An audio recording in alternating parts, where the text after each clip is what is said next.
حضرت لوط اس قوم کو مناتے تھے، سمجھاتے تھے کہ دیکھو تمہارے لیے اللہ نے عورتوں کو پیدا کیا ہے، عورتوں کے ساتھ آپ جائز طریقے سے اپنے خواہشات کو پوری کریں، لیکن یہ قوم حضرت لوط علیہ السلام کی ایک بات نہیں مانتی تھی۔ حضرت لوط علیہ السلام ان کو ڈراتے بھی تھے کہ دیکھو اللہ ناراض ہوگا، اللہ کا غضب آئے گا، اللہ کا غصہ آئے گا۔ قوم نہیں مانتی تھی۔ ایک دن تو قوم نے کہہ دیا کہ اے لوط اگر تو سچا ہے اپنی باتوں میں تو چل لا ہم پر، تو کہتا نا کہ اللہ عذاب بھیجے، چل لا ہم پر عذاب لا کر دکھا۔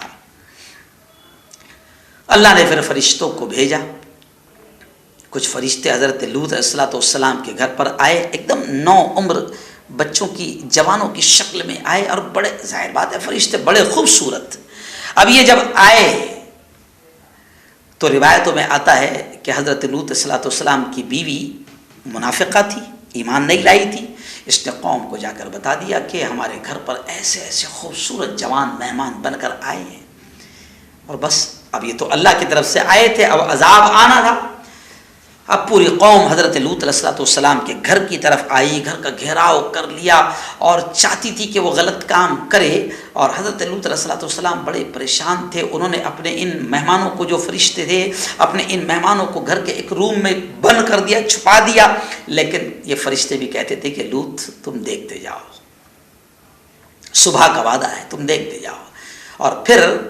فرشتوں نے حضرت لوط علیہ السلام سے کہہ دیا کہ تم اپنے گھر بار والوں کو لے کر یہاں سے نکل جاؤ، پیچھے پلٹ کر مت دیکھنا۔ اور بس پھر کیا تھا، اللہ کا عذاب آیا، اور آسمان سے قرآن مقدس 12ویں پارے میں وہ آیت ہے، وَأَمْطَرْنَا عَلَيْهَا، یعنی اس قوم پر وَأَمْطَرْنَا عَلَيْهَا حِجَارَةً مِّن سِجِّيلٍ مَّنضُودٍ۔ میں نے حافظ عبدالحنان جو لوہارا شگاؤں کے رہنے والے، ان کو فون کیا اور ان سے میں نے یہ آیت، کیونکہ میں حافظ نہیں ہوں، میں نے ان سے اس آیت کو پوچھا کہ وہ کون سی آیت ہے قرآن پاک میں جس کا ذکر ہے، تو قرآن پاک میں اللہ نے ذکر کیا کہ وہ وَأَمْطَرْنَا عَلَيْهَا حِجَارَةً مِّن سِجِّيلٍ مَّنضُودٍ، کہ اللہ کہتا ہے پھر ہم نے آسمان سے مضبوط پتھروں کی بارش ان پر برسائی۔ یہ عذاب اس قوم پر آیا، اور یہ واقعہ، یہ جو ویڈیو وائرل ہو رہی ہے پتھروں کی بارش کی، اس وجہ سے یہ واقعہ میرے ذہن میں آیا، اور اس لیے میں نے اسپیشل اس کو واقعہ بنایا، کیونکہ آج بھی کچھ ملکوں میں بالکل لیو ان ریلیشن شپ کو کیا کہتے ہیں کیا معلوم،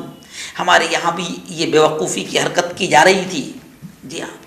مرد مرد کے ساتھ اپنی خواہش پوری کرے گا، مرد مرد کے ساتھ رہے گا، عورت جو ہے وہ عورت کے ساتھ اپنی خواہشات کو پورے کرے گی، بالکل فلی اجازت رہے گی۔ یہ حرکت ہمارے یہاں بھی کی جا رہی تھی۔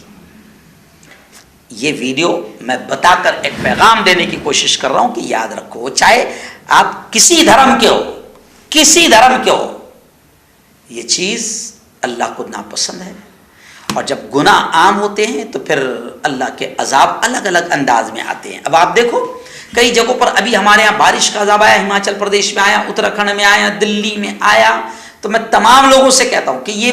موسم اور ہوائیں بھی رخ اس وقت تک نہیں بدلتی جب تک کہ اللہ کا حکم نہ ہو، اور یہ موسم کا بدلنا، یہ ہواؤں کا رخ بدل جانا، یہ شدید بارش، یہ عذاب کا آنا، یہ سیلاب کا آنا، یہ سینکڑوں اور ہزاروں لوگوں کی جان لے لینا، یہ سب اس رب کے ہاتھ میں ہے۔ رب کی مانو گے تو محفوظ رہو گے، سکون سے رہو گے، رب کے حکم کے خلاف چلو گے تو پھر الگ الگ انداز میں اللہ کا عذاب آئے گا۔ جیسے آپ نے دیکھا کہ ہماچل میں کچھ بھگوا آتنوادیوں نے مسلمانوں کو وارننگ دیتے ہوئے کہا تھا کہ 1 مہینے کے اندر اندر جگہ کو خالی کر دو، ہے نا۔ 16ویں دن ہی اللہ نے ایسا عذاب لایا کہ یہ جتنے نعرے لگانے والے اس وقت تھے اور جتنے یہ آتنکوادی تھے،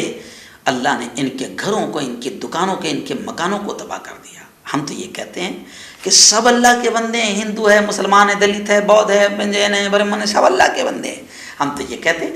کہ اس اللہ کو اس کے تمام بندوں سے پیار ہے۔ کسی کو ناجائز مت ستاؤ،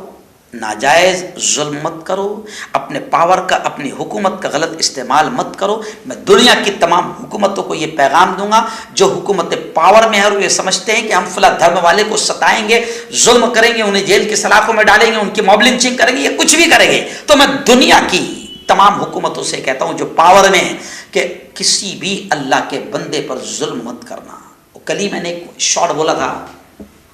کہ بس اتنا دھیان رکھو کہ کوئی اللہ سے تمہاری شکایت نہ کر دے، تو جب تم ظلم کرتے ہو نا اور کوئی ہاتھ اٹھا کر جب شکایت کر دیتا نا، تو علامہ اقبال نے کہا ہے کہ جب کسی کی بد دعا نکلتی ہے،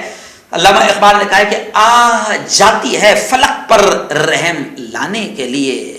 بادلوں ہٹ جاؤ دے دو راہ جانے کے لیے۔ تو جب کسی کی نکلتی ہے نا تو پھر حکومتیں تباہ ہو جاتی ہے، اقتدار ختم ہو جاتا ہے، اور پھر اقتدار پر بیٹھنے والے جو حکمران ہوتے ہیں ان کو اپنی جان بچا کر ہیلی کاپٹروں